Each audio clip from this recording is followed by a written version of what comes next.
তো এই দেখো বন্ধুরা, আমি এখানে একটি তাল নিয়ে নিয়েছি। তালের রুটি হবে, তো তাই তালটাকে অর্ধেকটা ছাড়িয়ে নিয়েছি, এবারে ছাড়াবো পুরোটা। তো দেখতে থাকো।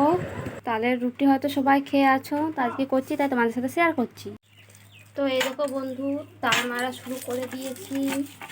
তাল মারছি, তালটা মারা হয়ে গেলে আটাটা ছাড়বো। তো এই দেখো বন্ধুরা, আমার আটা চালা হয়ে গেছে, আর এদিকে তালটাও মারা হয়ে গেছে। এবার আমি সেনে নেব ভালো করে, নুনটা একটু ভালো করে মাখিয়ে দিচ্ছি। এটা মাখানো হয়ে গেলে এই তাল মাড়িটাকে দিয়ে আটটা, কারণ রুটি করবো তো মেখে। তো এই দেখো আটা সানা হয়ে গেছে, এরপর এটা লুই করব। তো এই দেখো লুই রেডি হয়ে গেছে। এরপরে লুইগুলো আমি এখানে বেলে নেব ভালো করে, গোল গোল করে।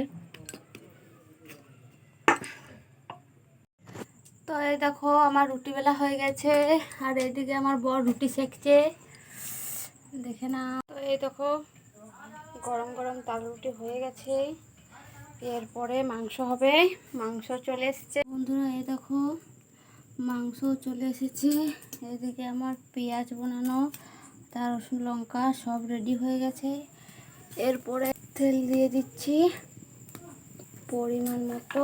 মাংস রান্না কমপ্লিট হয়েছে, কে কে খাবে চলে এসো সবাই।